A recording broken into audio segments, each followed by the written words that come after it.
Jungle.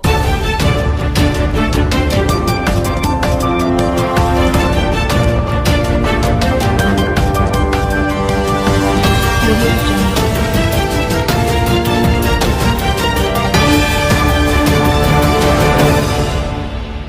Welcome to Kaleshwaram TV. ప్రజాపాలన ప్రగతి ప్రణాళికలు 99 రోజుల్లో భాగంగా awareness rally forest Azamnagar staff range ఆధ్వర్యంలో ఘనంగా నిర్వహించారు. ఆజంనగర్ డిఆర్ఓ సీతారాం మాట్లాడుతూ, అడవులు మన యావత్ ప్రపంచానికి ఊపిరితిత్తు లాంటివని, ఎందుకంటే కార్బన్ డైఆక్సైడ్ని ఆక్సిజన్గా మార్చే శక్తి చెట్లకి ఉందని, అడవుల ప్రాముఖ్యత వాతావరణ నియంత్రణ, చెట్లు కార్బన్ డైఆక్సైడ్ని పీల్చుకొని ప్రాణవాయువును ఆక్సిజన్ విడుదల చేస్తాయి. అందువల్ల అడవులను భూమికి, అడవి అంటే వృక్షాలు, మృగాలు, జలపాతాలు మొదలైన వాటితో ఉండే జనసంచారం, అడవుల వల్ల మనకు అనేక ముఖ్యమైన ప్రయోజనాలు ఉన్నాయన్నారు. పర్యావరణ సమతుల్యం కాపాడుతూ అడవులు నీటి ఆవిరిని విడుదల చేయడం ద్వారా వాతావరణాన్ని చల్లబరిచే క్రమం తప్పకుండా వర్షాలు కురవడానికి సహాయపడతాయన్నారు.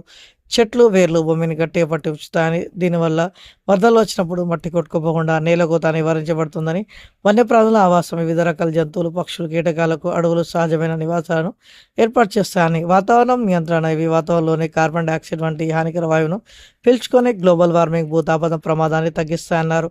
సహజ వనరులు, కలుపు, ఔషధ మొక్కలు, పండ్లు, తేనె వంటి విలువైన ఉత్పత్తులు అడవుల ద్వారా లభిస్తాయని, వన్యజీవుల సంరక్షణ, అడవుల పెంపకం వల్ల వయోజీవుల హస్తపదంగా ఉండడానికి సూచిస్తుందన్నారు. దీనికి సరైన సమాధానం ఎడారిలో కొన్ని రోజులు ఉంటే అడవులు, చెట్లు వాటిని ఉపయోగం ఏంటో తెలుస్తుందన్నారు.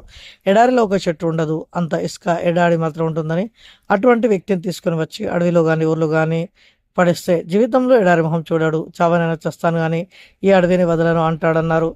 ఎందుకు నీడ చల్లటి వాతావరణం, ఎక్కడ చూసినా చెలయేర్లు, నీరు అంతకంటే ఏం కావాలి మనిషికి. అందుకే మనసు నీరు ఎక్కడ ఉందో అక్కడ పెరుగుతాడు. అదే మన కల్చర్, హిందూ కల్చర్. చెట్లు, నీరు, పంటలు, అడవులు, గేదెలు, ఈ వాతావరణంలో మనం మన హిందూ సమాజాన్ని ఏర్పాటు చేసుకున్నామన్నారు.